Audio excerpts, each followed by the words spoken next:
নমস্কার বন্ধুরা, জেবি কিচেনে সবাইকে স্বাগত। আশা করি সবাই ভালো আছেন। আজ আপনাদের সঙ্গে শেয়ার করব আম সাবুর পায়েস। তার জন্য আমি নিয়েছি, দেখুন, সাবু নিয়েছি।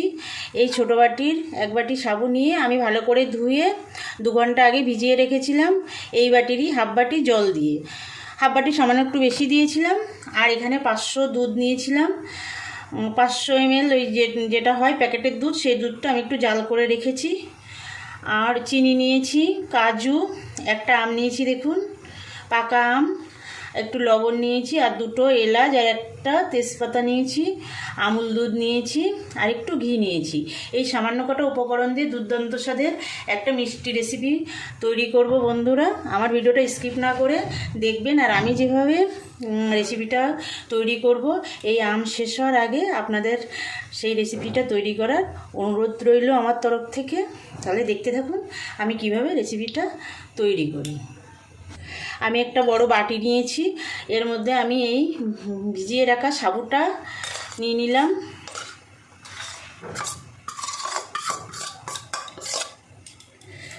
দেখুন, সাবুদানাটা কিন্তু সুন্দর নরম হয়ে গেছে। এই দেখুন, একদম নরম হয়ে গেছে। এরকমভাবেই নিতে হবে। এবার এর মধ্যে আমি সামান্য একটু লবণ দিয়ে দেবো, একদম সামান্য। মিষ্টি জিনিসে একটু লবণ হলে ভালো লাগে, আবার বেশি হলে ভালো লাগে না, তার জন্য সামান্য একটু দিলাম।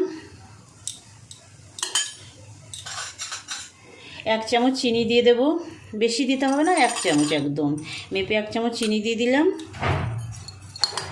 এবার একটু এই যে আমুল দুধ দিয়ে দেব। দারুণ হয় বন্ধুরা এটা খেতে, ঠান্ডা ঠান্ডা খেতে খুবই ভালো লাগে।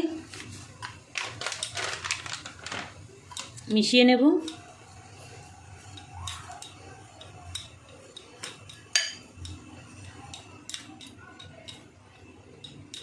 এটা চামচ দিয়ে হবে না, এবার হাত দিয়ে ভালো করে মাখবো।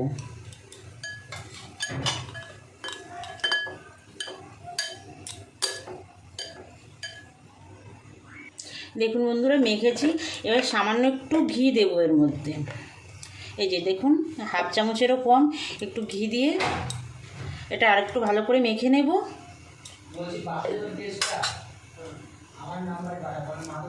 দেখুন বন্ধুরা, এই যে সব মাখা হয়ে গেছে সাবুটা। এবার হাতে একটু ঘি লাগিয়ে নেব। এই যে একটু ঘি লাগিয়ে নিলাম, দেখুন। এবার ছোট ছোট বল বানিয়ে নেব এটা থেকে। এটা একদম রসমালাইয়ের মতো লাগে বন্ধুরা খেতে, বানিয়ে দেখবেন। এই দেখুন, এরকম ছোট ছোট বল বানিয়ে নেব সবগুলো। আপনারা আপনাদের সাইজ মতো বানিয়ে নেবেন। আর আপনারা সাবুদানা বাড়িয়ে বা কমিয়ে নিতে পারেন, কোনো অসুবিধা নেই। সাবুদানা যদি বাড়িয়ে নেন তাহলে দুধটাও একটু বাড়িয়ে নেবেন।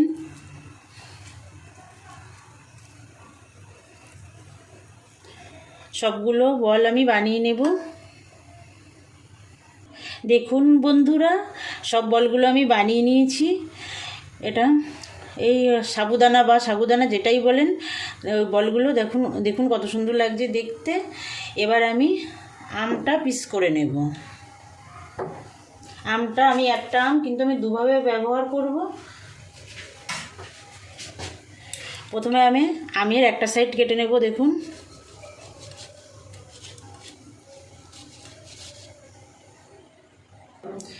দেখুন, আমি এই একটা সাইড কেটে নিয়েছি। এবার এটাকে আমি পিস করে নেব এইভাবে ছুরির সাহায্যে, দেখুন।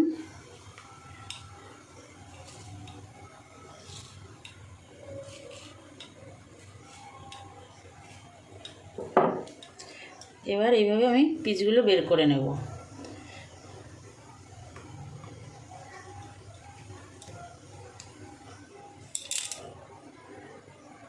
দেখুন, আমি এই যে একটা সাইডে আমের এই যে পিসগুলো করে নিয়েছি, এটা রেখে দেব। আর যে একটা সাইড আছে এটা থেকে আমি পাল বের করে নেব আমের।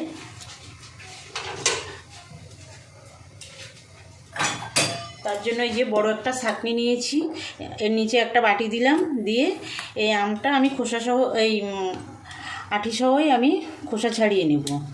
দেখুন, এইভাবে আমি খোসা ছাড়িয়ে নেব। গোটাটা ফেলে দেবো প্রথমে।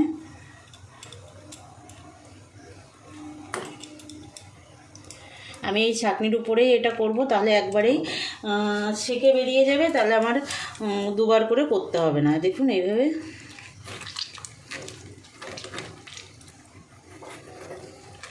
পুরো আমটা আমি আমের পালটা বের করে নেব।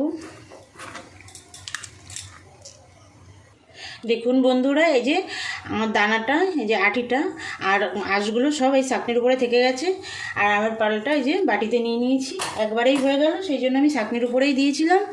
এবার আমি রান্নাটা করব, তার জন্য আমি গ্যাসের কাছে চলে আসলাম বন্ধুরা গ্যাসের কাছে। আমি গ্যাস ধরিয়ে দিয়েছি। এবার আমি একটু হাফ কাপ মতো জল গরম করে নেব। দেখুন এই যে এইটুকু, এখন সামান্য গরম করে নেব। এটা গরম করব একটু, এই যে গুঁড়ো দুধ, এটা একটু গোলানোর জন্য।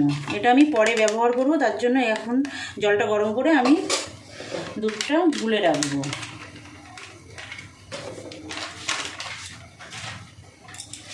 দেখুন আমি এতটা দুধ নিয়েছি। এবার জলটা হালকা গরম করে আমি দুধটা গোলাবো। এবার আমি কড়াইয়ে এই লিকুইড দুধটা দিয়ে দেব।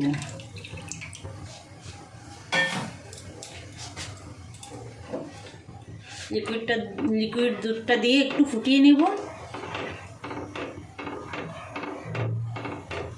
দেখুন বন্ধুরা দুধটা ফুটছে। এবার আমি চিনি দিয়ে দেবো। চিনি দিয়ে জাল করে নেব। স্বাদ মতো চিনিটা দিয়ে দেবো। চিনি আপনারা বাড়িয়ে কমিয়ে দিতে পারেন, কোনো অসুবিধা নেই।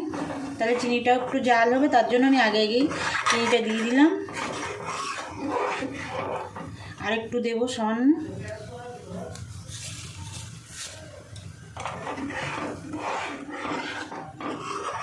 যে সকল নতুন বন্ধুরা এখনও পর্যন্ত আমার চ্যানেলটা সাবস্ক্রাইব করেননি, আপনাদের কাছে আমার অনুরোধ, আমার চ্যানেলটা সাবস্ক্রাইব করে আমার সঙ্গে থাকবেন বরাবরের জন্য। আর বেল আইকনটা প্রেস করে রাখবেন। যখনই আমি নতুন কোনো রান্নার ভিডিও আপলোড করব আপনাদের কাছে নোটিফিকেশান চলে যাবে, আপনারা আপনাদের সময় মতো দেখে নিতে পারবেন। আর আপনাদের যত আত্মীয় স্বজন আছে, বন্ধুবান্ধবের কাছে আমার রান্নাগুলো যদি ভালো লাগে শেয়ার করে দেবেন। আর যে সকল পুরনো বন্ধুরা আমার সঙ্গে আছেন, বরাবরের জন্য আমার সঙ্গে থাকবেন, আপনাদেরকে অসংখ্য ধন্যবাদ আমার সঙ্গে থাকার জন্য। আমার ভিডিওগুলো দেখবেন, লাইক কমেন্ট করবেন, আর আত্মীয় স্বজন বন্ধুবান্ধবের কাছে শেয়ার করবেন। দেখুন চিনিটা দেওয়ার পরে কিন্তু দুধটা একটু পাতলা হয়ে গেছে, এই জন্য আমি আগে চিনিটা দিয়ে দিলাম। তাহলে চিনি এর সঙ্গে জাল হয়ে মোটামুটি দুধটা একটু ঘন হয়ে আসে। দুধটা অনেকটাই জাল করে নিয়েছি। এবার 1 চিমটে মতো লবণ দিয়ে দেবো। এই দেখুন বন্ধুরা, একদম 1 চিমটা মতো লবণ দিয়ে দিলাম। আর এই যে দুটো ছোট এলাচ নিয়েছিলাম সেটা ফাটিয়ে দিয়ে দিলাম। তেজপাতাটা দিয়ে দিলাম, দিয়ে আরেকটু জাল করব। এবার আমি এই সাবু বা সাবুর বলগুলো দুধের মধ্যে ছেড়ে দেবো বন্ধুরা। এই বলগুলো তৈরি করা মাখার সময়, আমি সাবুটা মাখার সময় যে এই যে 1 চামচ চিনি আর একটু গুঁড়ো দুধ দিয়ে মাখলাম, এর জন্য কিন্তু এর স্বাদটা অনেক গুণ বেড়ে যায় বন্ধুরা। আর দেখুন কত সুন্দর সাদা সাদা হয়েছে দেখতে। তার জন্য আমি যেভাবে রান্নাটা করছি একবার সেইভাবে রান্নাটা করবেন, আশা করি আপনাদের খুবই ভালো লাগবে। আর যে খাবে সেই প্রশংসা করবে। এই স্বাদটা একদম মুখে লেগে থাকবে বন্ধুরা, এভাবে একবার করবেন।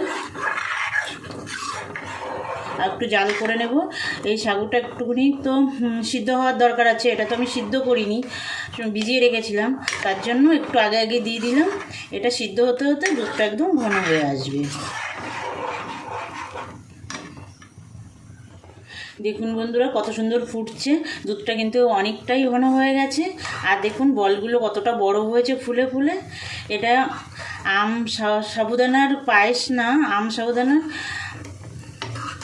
রসমালাইও বলতে পারেন।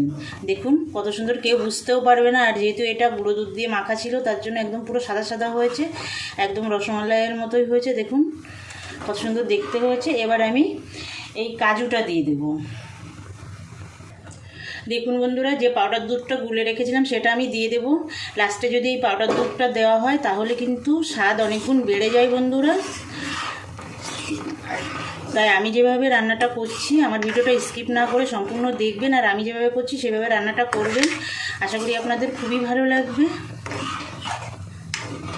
এবার আমি গ্যাসটা অফ করে দেব। দেখুন একদম ঘন হয়ে গেছে, ঠান্ডা হলে আরও ঘন হয়ে যাবে। সামান্য একটু ঠান্ডা করে নেবো, একদম পুরো ঠান্ডা করব না। তারপরে আমি আমটা দিব। দেখুন বন্ধুরা, এই যে পায়েসটা বা রসমালাই যা বলেন নামিয়ে নিয়েছি। এবার আমের পালটার সঙ্গে মিশিয়ে দেব। সামান্য একটু ঠান্ডা করে নিয়েছি, এখনও পুরো ঠান্ডা হয়নি। পুরো ঠান্ডা হলে আরও কিন্তু ঘন হয়ে যাবে। মিশিয়ে দেব। দেখুন কত সুন্দর একটা কালার চলে এসছে। এবার উপর থেকে এই যে টুকরো করে রাখা আমগুলো ছড়িয়ে দেব। এই আমগুলো খাওয়ার সময় যখন মুখে পড়বে তখন খুব সুন্দর লাগবে। একবার বানাবেন বন্ধুরা এরকম করে, আশা করি আপনাদের খুবই ভালো লাগবে। পাকা আম থাকতে থাকতে এটা একবার তৈরি করে নেবেন।